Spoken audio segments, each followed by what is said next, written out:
What's up, everybody? Welcome back to another podcast. We are PE Unpacked, and today we're going to be going over assessment and grading for grades 6 through 8. My name is Sam, and I'm going to be talking about the grading aspect. So, when people think of PE, they often picture running laps or playing sports, but assessment in physical education goes far beyond that. It's about measuring growth in skills, knowledge, and also behavior of students.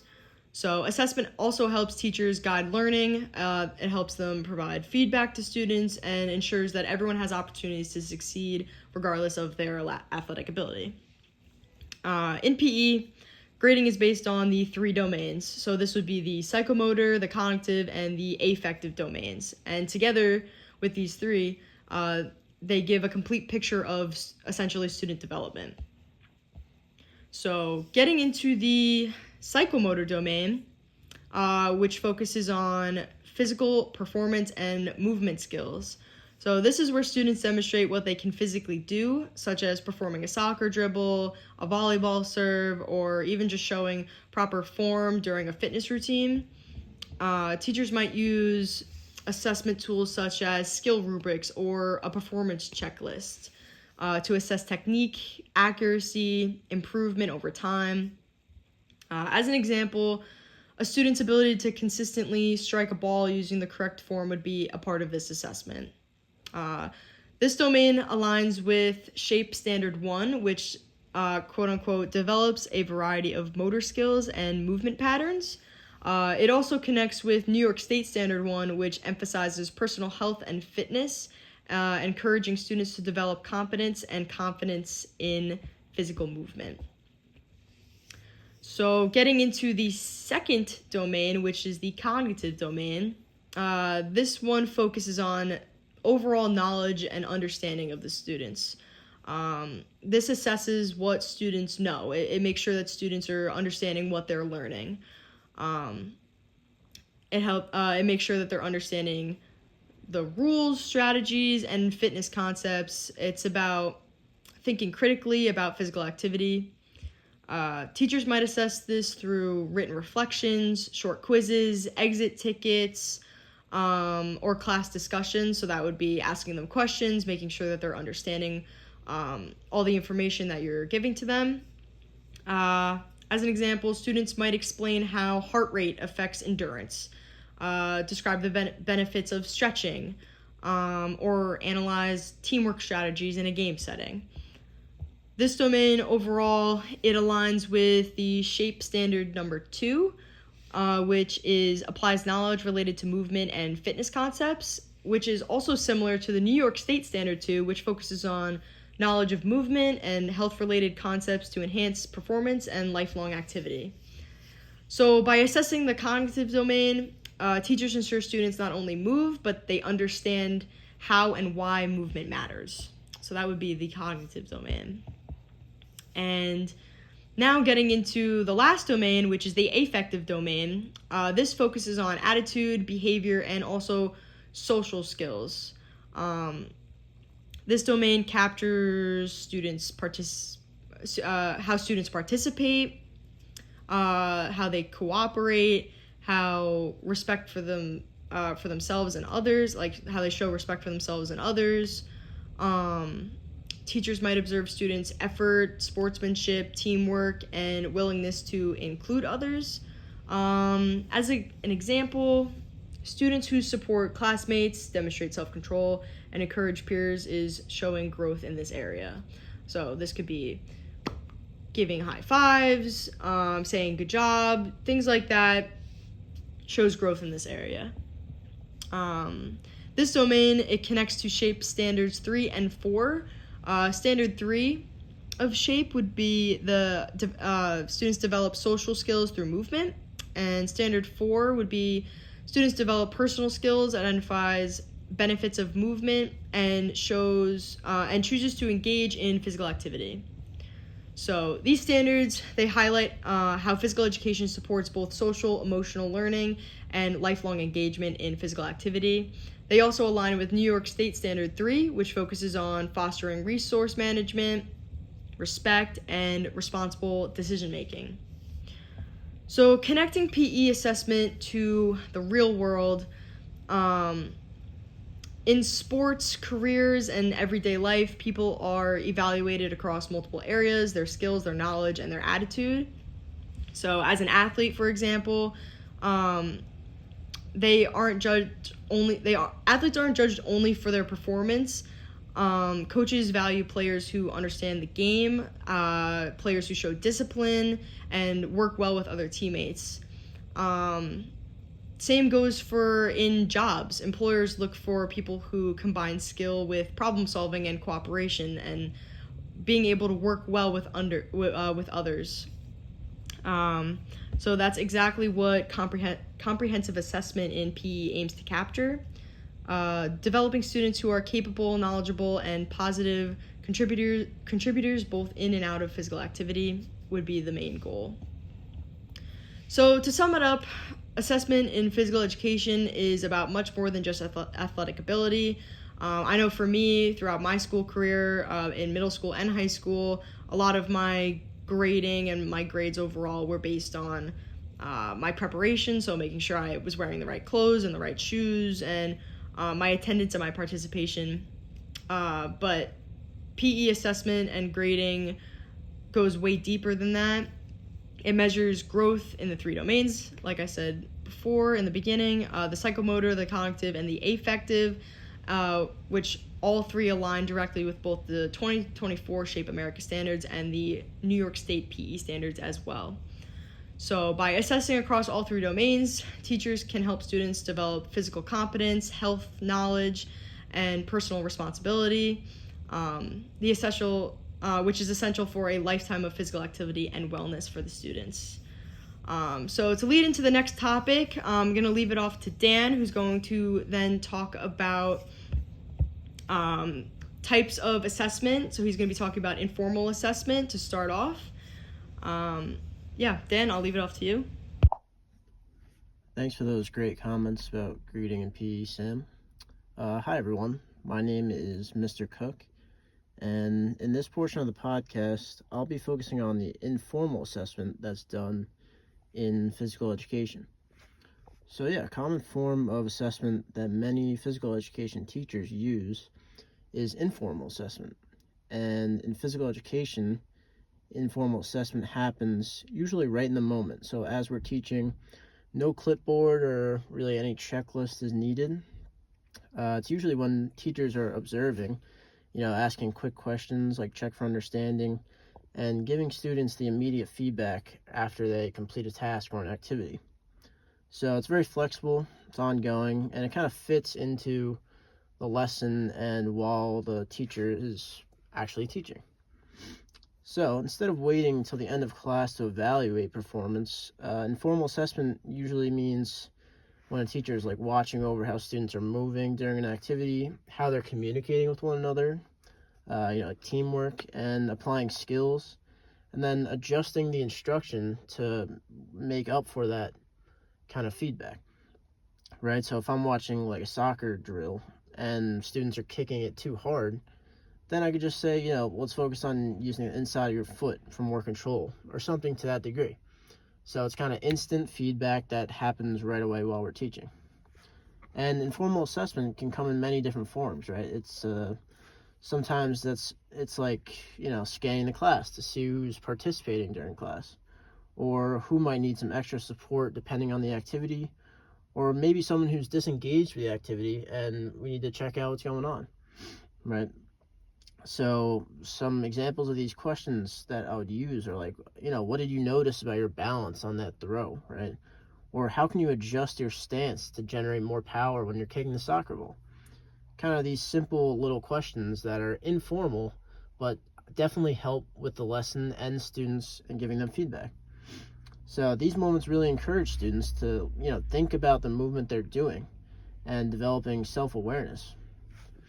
Another great strategy for incorporating peer assessment would be having students kind of check themselves, right? That would be another informal assessment, right? So when students are, in partners and they're watching each other complete skills, you can give them the cues and then they can help each other out. So one of the biggest benefits of informal assessment is how it helps build the relationships in the class, and it helps motivate students during class, right? So this approach kind of creates a positive class culture where students aren't afraid to make mistakes because they know feedback is meant to help them out during the activities. So formal assessments are important, but informal assessment is what really drives the learning during the lesson, right? And it's about being present, giving quick and meaningful feedback to students, and on-the-spot instructional decisions that will help out the students complete their activity or tasks. So informal assessment really reminds us that teaching in PE isn't about just recording scores or grades, technically.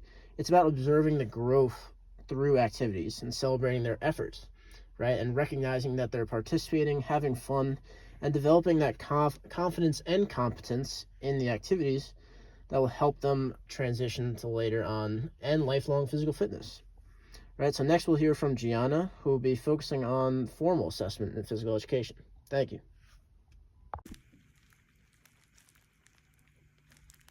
Thank you, Dan, for educating us on informal assessments. My name is Gianna, and I'll be discussing formal assessments.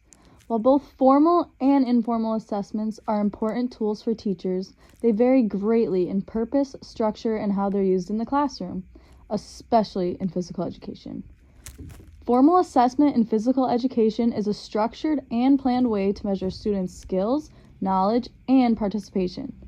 These assessments are carefully designed ahead of time, following clear guidelines or rubrics to make sure every student is evaluated fairly and consistently. Examples of formal assessments include fitness tests, where students might complete the pacer test or a push-up challenge, skills demonstrations like performing a volleyball serve or basketball dribble, written quizzes about rules or strategies, or performance rubrics where teachers score students on criteria such as effort, teamwork, or technique. The purpose of these assessments is not just to give a grade, but to track student growth over time.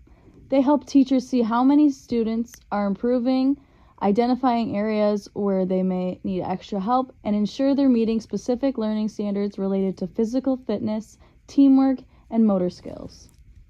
To be considered a formal assessment, a few important criteria must be reached. First, it has to be structured, meaning it's planned out and follows clear process. Second, it's objective-based, so the teacher knows exactly what skills or knowledge are being measured. Third, it should be documented. Results are recorded, often in gradebooks or reports. And finally, it needs to be comparable, which means the results can be looked at across student or even different classes to ensure fairness and consistency. The overall goal of formal assessment is to track achievement and progress, provide data for grading and accountability, and give teacher feedback on how effective their lessons are. It allows teachers to reflect on whether students are really retaining the material and to find out new ways to improve their instruction if necessary. Now, when we compare this to informal assessments, which Dan talked about earlier, the differences become clear. Informal assessments are usually done quickly and on the fly, like when a teacher gives verbal feedback during class, observes participation in a game, or checks for understanding with a quick question. These are great for fast feedback and small adjustments during lessons. Formal assessments, on the other hand, take a broader and more long-term view. They're better for tracking progress over weeks, months, or even an entire school year. Both types of assessments are essential. They complement each other. Informal assessments help guide instruction day to day, while formal assessments give a bigger picture of student learning and achievement. In the end, formal assessments in physical education aren't just about testing. They're about growth, fairness, and reflection for both students and teachers. By using them effectively, we can better understand how our students are developing their skills, improving their fitness, and building lifelong healthy habits. Now, for Sydney, who will be discussing the idea of assessment of learning.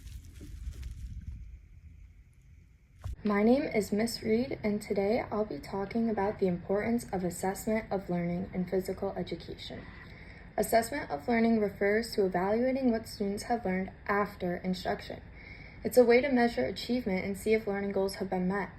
When we hear the word assessment, many of us think of written tests or grades, but it's about understanding how much each student has learned, improved, and developed, not only physically, but mentally and socially through movement and activity in physical education class. This helps teachers determine whether students have developed the knowledge, skills, and attitudes expected at the end of a unit or grading period. It also allows teachers and schools to evaluate the program's effectiveness.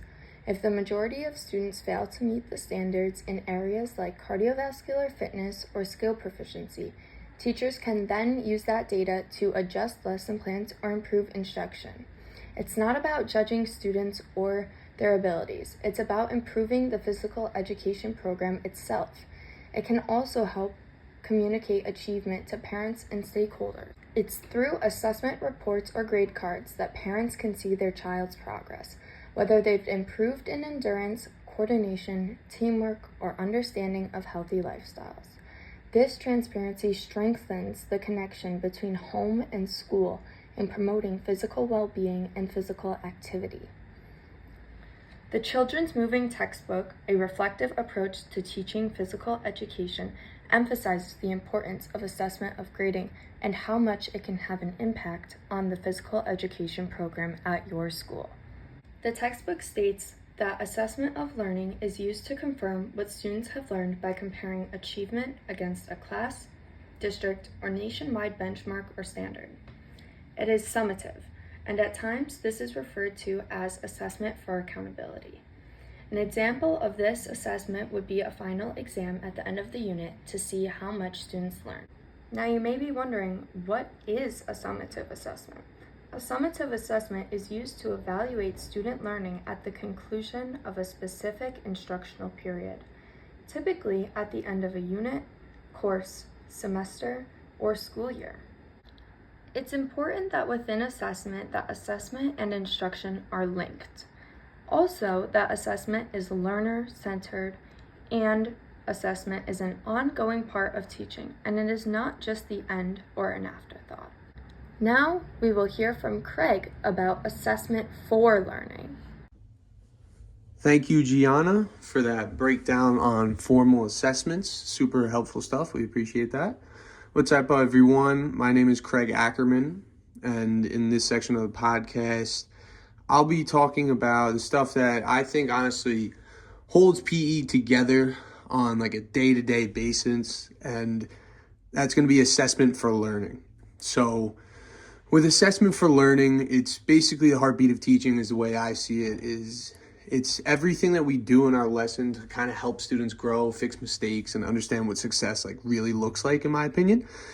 But it's not about like grades or scores or really like giving them a materialistic grade on what they're doing. It's more about like understanding what success looks like and their own version of success, because everybody's version of success looks differently. So I think putting a grade on that is difficult, but at the same time, the assessment for learning kind of gets into what the kids are actually improving and getting better at, and that's the grade they ultimately deserve. For example, let's say we're in a basketball dribbling unit. Instead of waiting until the end of class to judge how well a student like can dribble, like assessment-wise, it's more of constantly walking around the gym and checking in on a day-to-day basis and giving students feedback like, hey, bounce it at a lower, like bounce it a little bit lower and look ahead, you know, you've got this. Or if someone's showing great control, you'll hype them up, you know, like nice work, keep those fingertips active, just quick, specific feedback, which helps them improve right on the spot. And then with assessment for learning, right? So it also helps a student understand the big why we're doing something. If they mess up a skill, it's not just, hey, fix it, you know, like we got to do things better. It's more reflective. So like maybe something like, what did you feel when you followed through on that throw? Like, did it feel better than your last throw? How can you adjust your stance to get more accuracy? You know, really make them think about it instead of just saying, hey, that's wrong. That's not the right arm slot we want. You know, something that's going to make them understand why we are doing what we're doing. And hopefully that builds that self-awareness, which is a huge part of being successful in PE. And then that brings us into the next subject of that student voice. Another huge part of it is sometimes you'll have students pair up and watch each other do movement and then give feedback, which is huge because that peer assessment is awesome. Hearing that feedback from a peer instead of a teacher, it's quick, it's easy, and it builds communication between the kids, ultimately fostering a community that you want for your classroom, and that improves everybody's own performance, and they get better at recognizing their own technique, others' technique, and it's nice to see the kids get together for that big why of understanding why we are doing something. That kind of brings me into one thing that I love about assessment for learning is everybody's ability level. Like, it supports everybody's ability level all around.